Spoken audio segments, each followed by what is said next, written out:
This to me is my favorite RZA production in the album. I think what he gave Raekwon on this album is just stupid.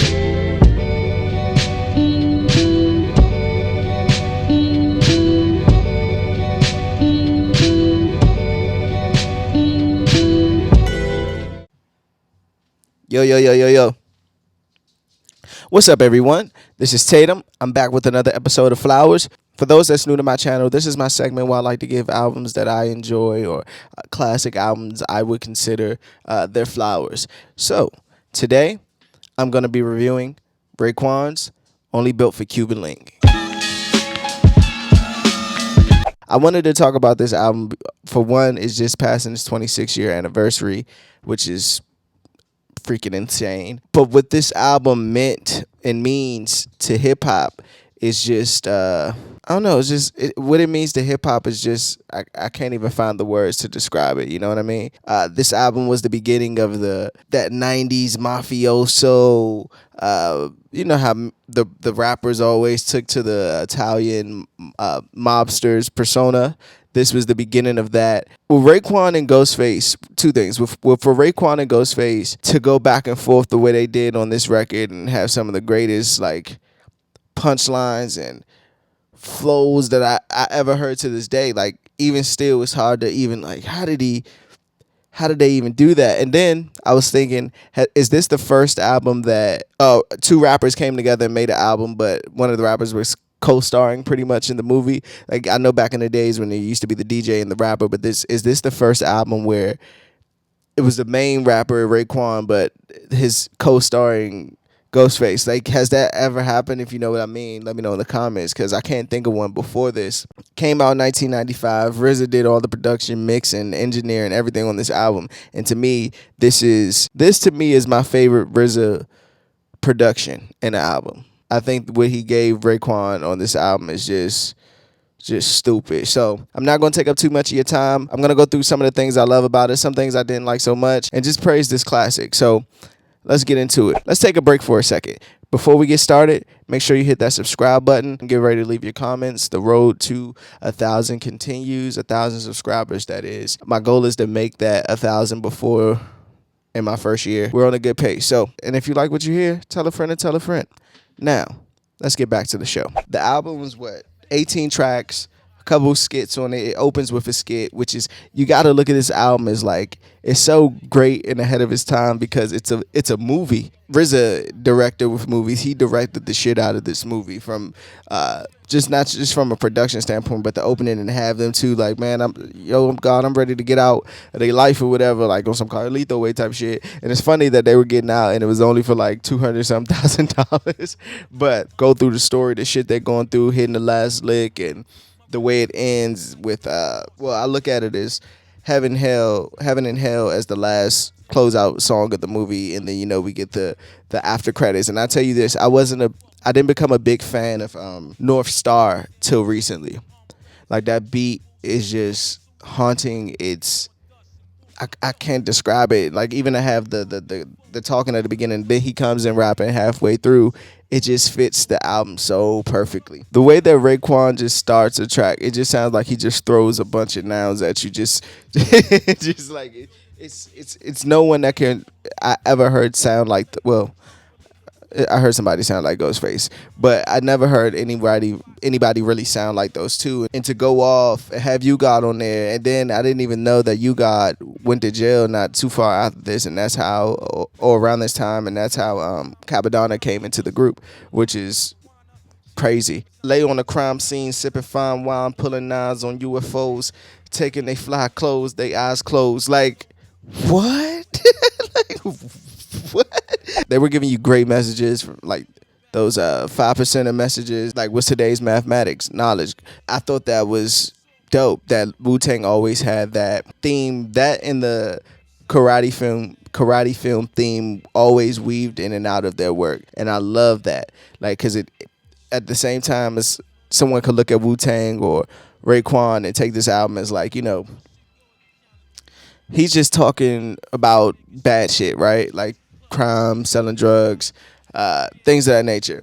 When you peel back the layer of the album and you get into why he's doing this, or why they both are doing this. Like one of the skits, Ghostface gets shot, like trying to from a guy who pumping on his block. That story is so known so well in poverty-stricken neighborhoods, and just the shit that they have to succumb to, but they still have find this balance and peace and knowledge. Criminology raps. Ghostface just goes the fuck off on there, and I think how RAEKWON comes in with the second verse, like after Ghostface kills, and he's like, "Lace them niggas, son," and it's barely any hooks on here, which is also great for those classic hip hop albums. But then RAEKWON just comes in and just annihilates it. AK Blacks bust back like 70 Max. I'm with all that street niggas knowing my Steve's black. Ron G, you know how he coincide with me. See, marvelous menace for society. But anyway, the way that he just like, but anyway, that shit is just great, bro. Incarcerated Scar Faces. Me and the RZA connect. That second verse, he just blacked on that second verse of that record. Like, he didn't even have to go that hard on it, but he blacked on that record. Rainy Days is so hard, bro. That beat. Like, again, this is the best RZA production, period, bro. Wu-Tang always had, like, the girl, I think it was always her, but the girl singing on the records that was just like this opera-esque kind of thing on these hood records. It always just made it dope to me. Shark Niggas, where they literally send shots at Biggie. Like, niggas bit off Nas shit. And speaking of that, like when I said that, you rarely hear, I never really heard somebody sound like RAEKWON and Ghostface besides Action Bronson. And the fact that they called it out on their album years prior is like, I wish that, a part of me wishes that Biter's mentality, like how we held it up in the 90s and early 2000s, still reigned today, because I think you would get more original music. Ice Water's crazy. Capadonna was on that one. Verbal Intercourse. Nas, that's Godson, bro.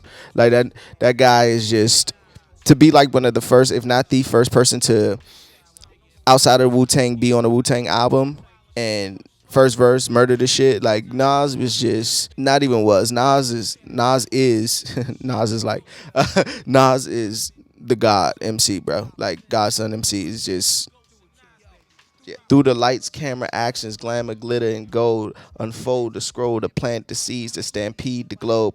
When I'm deceased, by then the beasts arise like yeast, to conquer peace, leaving savages to roam in the streets, live on the run. Police paying me to give up my gun, trick my wisdom with the system that imprisoned my son.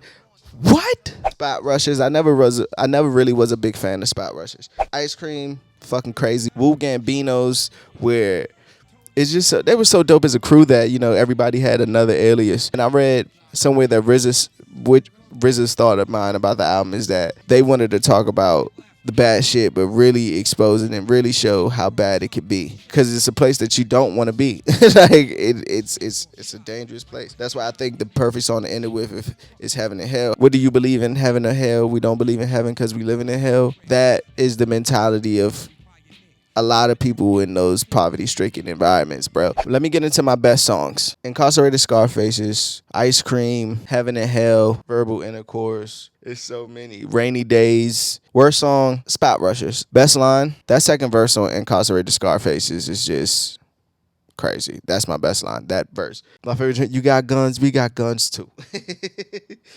But let me wrap this shit up, though. This album influence is just remarkable. Like, it started the whole crime rap kind of album in that Italian mafioso kind of way. You get the Frank Whites after this. You get the Nas's, Nas Escobar and things of that nature, when rappers just went in this direction, and the production on here is top notch. The rhymes on here is top notch. It was the purple. He wanted the tape to be purple to like signify his dope on the streets. I think that's so fucking. I think that's so dope, because it stood out, and people actually like, you got the purple tape and shit of that nature. So like, that was just amazing. And even 26 years later, it still holds up. I'll put this album up against anything. Let me ask you guys a question. What's the best Wu-Tang debut album out of Tikal, The Return, this one, Iron Man, Liquid Swords? What's the best Wu-Tang debut album from, like, as solo acts? And also, what's your favorite records on here? Let me know. As always, though, I'm Tatum. Peace.